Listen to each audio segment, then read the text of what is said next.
Welcome to our Line Opinion panelists for the week. We're happy to be joined in person in our Albuquerque studios by Elise Kaplan, who's just been named to the position of investigative reporter at the Albuquerque Journal. Congratulations, Elise, and welcome. Absolutely.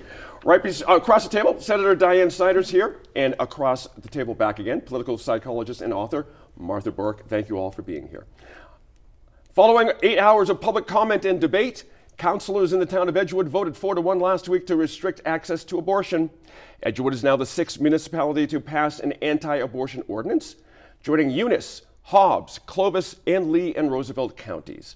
Elise, you were there during the council vote. Take us inside the meeting, with Edgewood being the first city to pass an anti-abortion ordinance since the passing of House Bill 7. Long meeting. You were there for every minute of it, 8 hours plus into the wee hours. Let's start generally. What was the general sense of it at the start of it?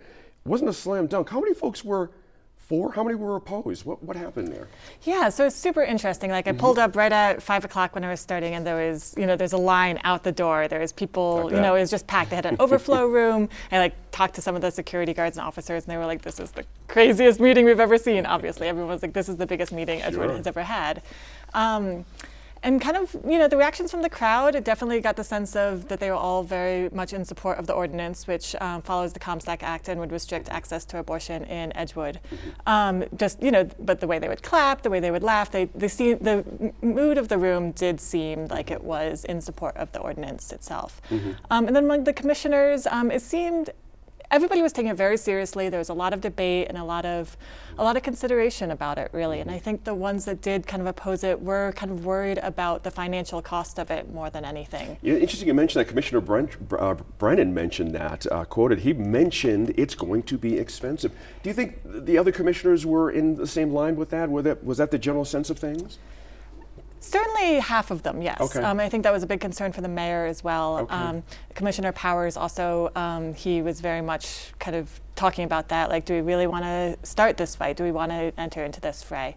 So I think that's something that was very much on the top of everybody's minds. And then also the ideological part of it too, like they very much strongly believed in this ordinance and identify as pro-life and wanted to show their support for that movement. Oh, and as you bounced my author on this, as Elise reported, folks were there from Clovis, all over the state, but also from Texas. And we have a couple of Texans in particular who are driving the agenda, whether the folks want to admit it or not, across the state. How should we consider what you're seeing forming here, Martha? Is something forming that more red counties are going to start going this way, and we're going to be a patchwork quilt of red and blue on this issue here suddenly? How do you see the Texas influence playing out here? Well, the Texas influence is considerable, as Elise's reporting showed us. You said in your piece, and thank you, by the way, it was excellent reporting, that of the people in Edgewood that spoke for or against, they were about evenly split. Right. But the ones that came in from outside, not necessarily from Texas, but drummed up by the agitator from Texas to get them there, most of them were in favor of the restrictions. So outsiders do make a difference. In terms of the cost, I'd like to address that a bit, because that is the kind of thing that will give an office holder an excuse to vote against something when they are afraid to come out and say, I think it's a lousy idea. Right. It's cost. And so, it gives them an automatic out. That's a good point, because the cost is coming. It's costing. Diane, most people think of New Mexico as this increasingly blue state. We all know there are deep pockets of red, I just mentioned, in our state. Certainly, should we expect to see more of these? Are you hearing anything that more of this is coming? Yes. Okay. I think one of the things that I think that, and I picked up on this particularly with our Attorney General, the first thing he filed was saying that you can't do it, that we have Senate Bill 7, which is a law, and you can't do it, therefore it's not. The problem is, and he went back on his second filing and kind of smudged this over, is the bill is not implemented in the state of New Mexico yet.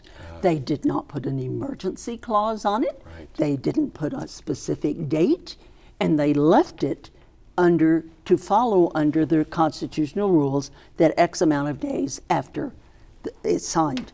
And so that means June 16th. So some attorneys, certainly the conservative ones, are saying it's not the law until June 16th.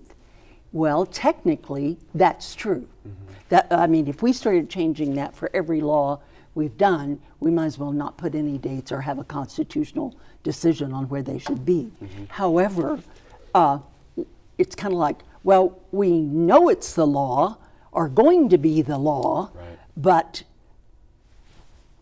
it's not the law at the moment. So until June 16th, I think we may see, I mean, this is just the first week of May, I think we may see a couple more communities.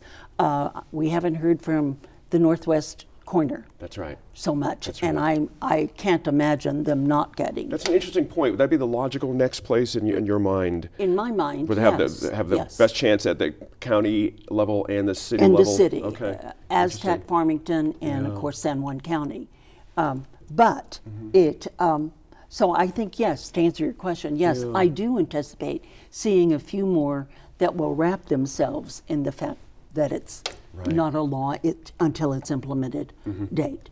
So we'll see. You know, Elise, one of the questions that's out there, and I've not heard a good answer from any of the mayors so far that have gone to this flip, is what this does impacting other health issues for women in healthcare in those areas. You know, any ancillary effects, those kind of things. Did that come up in Edgewood that night? Are they that far down the road in the conversation, saying if we do this, and of course there's no abortion clinics in Edgewood, we should reiterate. But there's other issues at stake when it comes to women's health. Any conversation about that? There was some conversation about that. The way the ordinance is written in Edgewood, there are a number of exceptions, and also the one in Edgewood is a civil action ordinance, kind of like what they had in Texas with Senate Bill 8. So it allows anyone who believes anyone has had an abortion, has accessed pills or equipment to have an abortion in the town to sue that person. But there's a number of exceptions, and they lay out, you know, like serious medical complications and things like that. So as they have carved out some things. They have, Okay. yeah. Okay. Interesting. Yeah. Martha, I'm interested in your take on this. How this affects other women's health issues. I think it's going to be an argument, as Diane says, at least until the ordinance takes effect. But there's a much larger issue here, Gene, that I think is going to torpedo the whole thing, and that is the New Mexico Equal Rights Amendment. Attorney General Torres goes into that extensively in his document. It is lawyerly, it is long, but basically it says there is precedent from 1995, Narell B. Johnson, that these kind of laws are presumptively unconstitutional when it comes to abortion because it is discrimination against women that is outlawed by our Equal Rights Amendment, which has been in the New Mexico Constitution a long time. And so there's this presumption of unconstitutionality and that is written. Wow. That this stuff cannot pass muster. And I think people are leaving that out. They're not thinking about it. I was grateful for the Attorney General to bring that up and show that this ain't going to fly. Is he strong enough on this yet? Sorry, sort of my fault there. Is he strong on this? I've not heard him really kind of come out and say, guys. You have to read what he wrote. I have not heard him mention it. I'm not keeping up with all the rhetoric, so he may have. But in this, I don't know if, I'm not a lawyer. I don't know if you call it a brief or whatever you call it. But it is clearly stated there, and it's unequivocal. Interesting, please. To me, the big picture thing is, even if it fails in New Mexico, there are many other states where it is not failing. We don't have an attorney general doing it. And I believe, and nobody has told me this, I believe the whole focus of all of this is to get it to the Supreme Court. And in New Mexico, it's showing that even in this state that is so blue, so red, so blue, that there are pockets, and there are, just like there are pockets of blue people in red states. But that I believe the ultimate goal, and as I said, I've not talked with Mr.